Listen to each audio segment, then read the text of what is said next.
રામ બોલો, રામ રામ બોલો, રામ રામ બોલો, રામ રામ બોલો, રામ રામ બોલો, રામ રામ બોલો, રામ રામ બોલો. હનુમાનજી મહારાજે 4-5 વૃક્ષો તોડ્યા, ઘણા બધા વૃક્ષો તોડ્યા, પણ હનુમાનજી વિચાર કરે છે કે સૈનિકો ક્યાં છે, સૈનિકો. હનુમાનજી મહારાજ જયારે બહાર જઈને જોયું તો બધા સૈનિકો બેઠા હતા, પણ બધા પી પીને બેઠા હતા. સાંભળો છો ને બધા? એમાં તો ખબર પડે છે ને બધાને, ફૂલ થઈને બેઠા હતા. હનુમાનજી મહારાજ તોડે છે કઈ ખબર પડતી નથી, પણ એમાં હનુમાનજી મહારાજે કીધું કે લાવો અમને ખબર તો પાડી. એટલે 2 વૃક્ષો ઉપાડીને એમ કહેવાય કે એની ઉપર નાખ્યા. તો બધા બૂમો પાડવા લાગ્યા, કોણ છે, કોણ છે? હનુમાનજીએ કીધું આ બાજુ આવો. અને દોડતા દોડતા બધા આવ્યા છે. ઘણાને એમ કહેવાય કે બધાને મુઠ્ઠીમાં માર્યા છે, ઘણાને બગલમાં દબાવીને માર્યા છે, ઘણાને પગમાં દબાવીને માર્યા છે, વૃક્ષો ઉખેડો કરીને બધાને માર્યા છે. એમાં બધા કહે છે મહારાજ છોડી દો, છોડી દો, બાપુ છોડી દો, હે હનુમાનજી છોડી દો. ત્યારે હનુમાનજી મહારાજે કીધું કે બચવું હોય તો એક જ રસ્તો છે. કયો રસ્તો છે? જે રામનું નામ લેશે ને એને હું છોડીશ, બીજા બધાને મારીશ. તો રાક્ષસોની પાસે પણ હનુમાનજી રામનું નામ લેવડાવે છે.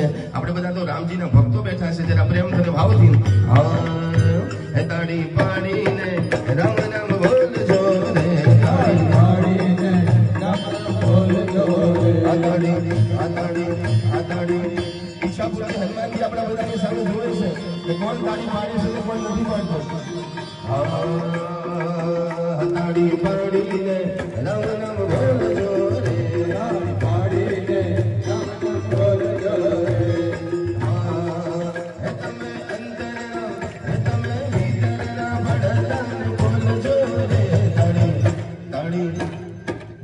તાળી પાડીને રામ નામ બોલજો રે, તાળી પાડીને રામ નામ બોલજો રે. તાળી પાડી છે નરસિંહના નામ રે. તાળી પાડીને નરસિંહના નામ રે. આ તાળી પાડશો તો ફાયદો શું થશે? અહીંયા તાળી પાડો છો ને ભગવાનના વૈકુંઠની અંદર આપણે તાળી સંભળાય છે, જોવે છે કે કોણ કોણ તાળી પાડે છે. નરસિંહ મહેતા તાળી પાડી હતી. આ તાળી પાડી છે નરસિંહના નામ રે, તાળી પાડી છે નરસિંહના નામ રે.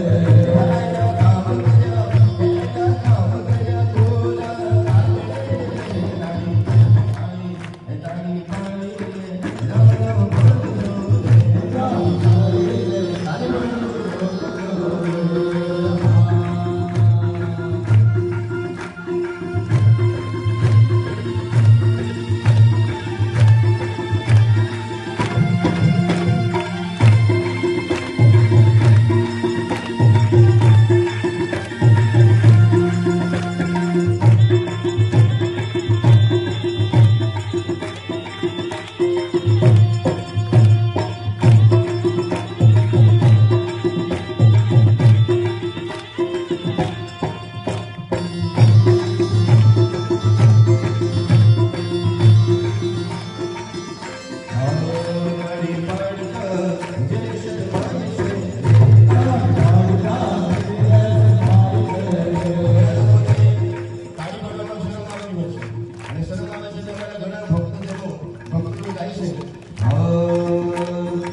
રામજી તો સૌને વાલા તમને વાલા છે કે નહીં? રામજી તો સૌને વાલા